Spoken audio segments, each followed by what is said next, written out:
Twin flame জার্নিতে সবচেয়ে confusing বিষয়টা কি জানেন? Divine masculine. একদম সবথেকে বড় মিস্ট্রি এবং সবথেকে বড় কনফিউশন হচ্ছে না আমাদের ডিভাইন মাস্কুলিন। কখনও সে হঠাৎ করে খুব কাছে আসে, কখনও কমপ্লিটলি ডিসঅ্যাপিয়ার হয়ে যায়।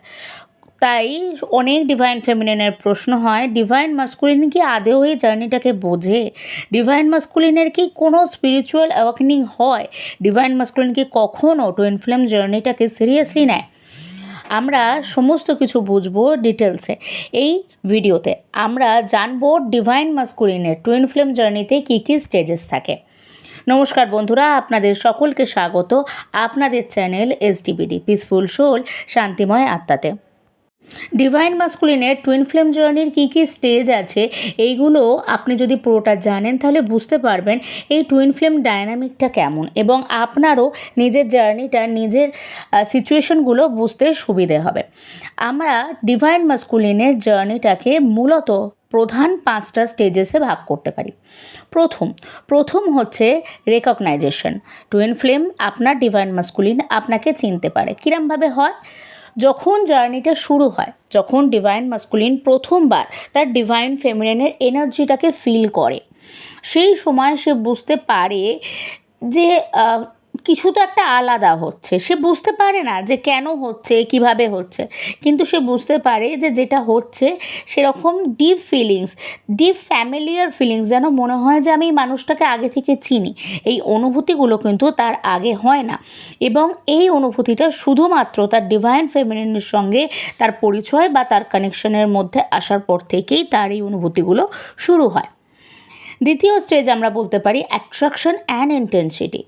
টুইন ফ্লেম জার্নিতে ভীষণ রকমের এই কানেকশনটা ইন্টেন্স হয়। টুইন ফ্লেম জার্নিতে ডিভাইন মাস্কুলিন কিন্তু সেই স্ট্রং অ্যাট্রাকশনটাকে অনুভব করে। ডিভাইন ফেমিনিনের প্রতি তার যে অ্যাট্রাকশন সেটা আনএক্সপ্রেসেবল, সেটাকে ভাষায় বর্ণনা করা সম্ভব নয়। একটা স্ট্রং অ্যাট্রাকশন, একটা ইমোশনাল পুল, সে নিজেকে আটকে রাখার চেষ্টা করেও আটকে রাখতে পারে না। একটা ম্যাজেস্টিক কানেকশন, অনেক কিছু এমন থটস যা ডিভাইন মাস্কুলিন কখনো ভাবেনি সে করবে, সেই সমস্ত কিছু সে তার ডিভাইন ফেমিনিনের সাথে করে এবং করতে পারে। এবং তার নিজের কাজগুলো, তার নিজের জার্নিতে, তার নিজের ভেতরের যে পুলিং, তার ভেতরের যে স্ট্রং অ্যাট্রাকশন, এটা তাকে অনেক সময় ভয় দেখাতে শুরু করে। এই ইন্টেন্সিটিটাকে সে ভয় পেতে শুরু করে। থার্ড ফেজ, ভেরি ইম্পর্টেন্ট, রানার ফেজ। এই স্টেজটাই সব থেকে পেনফুল। ডিভাইন মাস্কুলিন সাডেনলি দূরে চলে যায়, অ্যাভয়েড করতে শুরু করে। অনেক সময় দেখা যায় যে কার্মিক রিলেশনশিপে চলে যায়। এটা ইন্টারনাল হার্ট, এটা কিন্তু আসলে সোল লেভেলে পেন। এই পেনটা ডিভাইন ফেমিনিন ফিল করে। ডিভাইন মাস্কুলিন চলে যায়, এই স্টেজটা কিন্তু ডিভাইন মাস্কুলিনের আসে।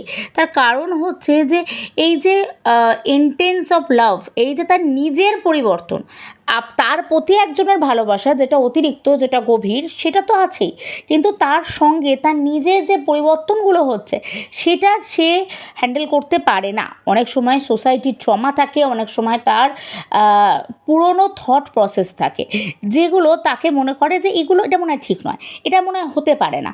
অর্থাৎ সে তার ডিভাইন ফেমিনিনের সঙ্গে তার পরিচয় হচ্ছে, ডিভাইন ফেমিনিনের প্রতি সে ইন্টেন্স লাভ অনুভব করছে, কিন্তু তার মনে হচ্ছে যে সোসাইটি এই রিলেশনটাকে অ্যাকসেপ্ট করবে না, এবং সেই জায়গা থেকে সে কিন্তু কার্মিক রিলেশনশিপে ঢুকে যাচ্ছে। সে ডিভাইন ফেমিনিনকে অ্যাভয়েড করার চেষ্টা করছে, সে ভাবছে যে এটা তার ফ্যামিলি মানবে না।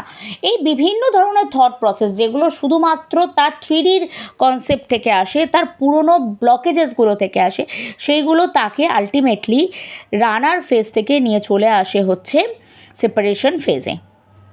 আমি জানতে চাই আপনি এখন জার্নির কোন স্টেজে আসেন। কমেন্টে লিখুন আপনি আপনার নিজের জার্নিতে, নিজের কানেকশানে এখন কোন সিচুয়েশনটা অনুভব করতে পারছেন, এবং আপনার কি মনে হয় আপনার মাস্কুলিন এখন কোন সিচুয়েশনের মধ্যে আছে। এরপরে একটা খুব বড় জিনিস, সেটা হচ্ছে ইনার কনফ্লিক্ট শুরু হয়। ডিভাইন মাস্কুলিনের স্টেজ 4, ডিভাইন মাস্কুলিনের জার্নির, সেখানে ইনার কনফ্লিক্ট শুরু হয়।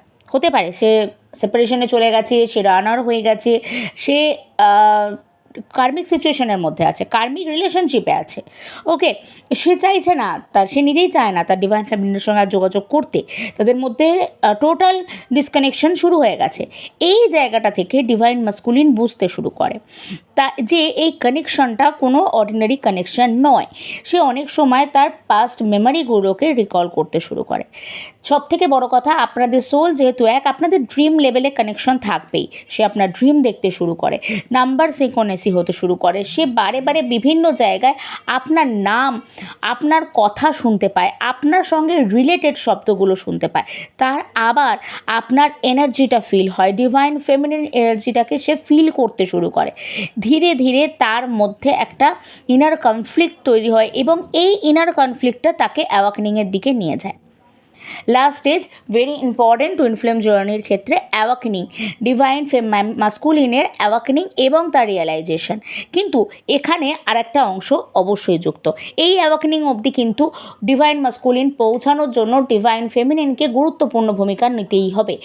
এই জায়গাটা অবধি এসে আপনার জার্নি কিন্তু লুপ হোলের মতন বারবার রিপিট হতে পারে। অর্থাৎ আপনি এই জায়গা অবধি এসছেন, ডিভাইন মাস্কুলিনের ইনার কনফ্লিক্ট হলো, সে আপনার কাছে আবার ফিরেও এলো এবং আপনাদের রিইউনিয়ন হয়ে গেল, কিন্তু আবারও সে পুনরাবৃত্তি হতে পারে, আবারও সেপারেশন, আবারও রানার, আবার অ্যাওয়াকেনিং এবং আবারও ইনার কনফ্লিক্ট, আবারও ব্যাক করে আসা। কিন্তু প্রপার অ্যাওয়াকেনিং, যেখান থেকে আপনারা ইউনিয়নের দিকে যাবেন, যেখান থেকে আর এই জার্নির লুপে আপনি ব্যাক করে যাবেন না, সেটার জন্য কিন্তু আপনাদেরকে ইনার ওয়ার্ক করতে হবে এবং আপনার জার্নি অনুযায়ী আপনাকে ইনার ওয়ার্ক করতে হবে, আপনার সিচুয়েশান অনুযায়ী আপনাকে ইনার ওয়ার্ক করতে হবে, আপনি কতবার লুপে আটকে আছেন সেই অনুযায়ী আপনাকে ইনার ওয়ার্ক করতে হবে, আপনি আপনার মধ্যে কী কী ব্লকেজেসকে পুষে রেখেছেন, কী কী থট প্রসেসকে পুষে রেখেছেন, সেই সমস্ত কিছুকে আপনাকে হিল করতে হবে এবং ইনার ওয়ার্ক করতে হবে।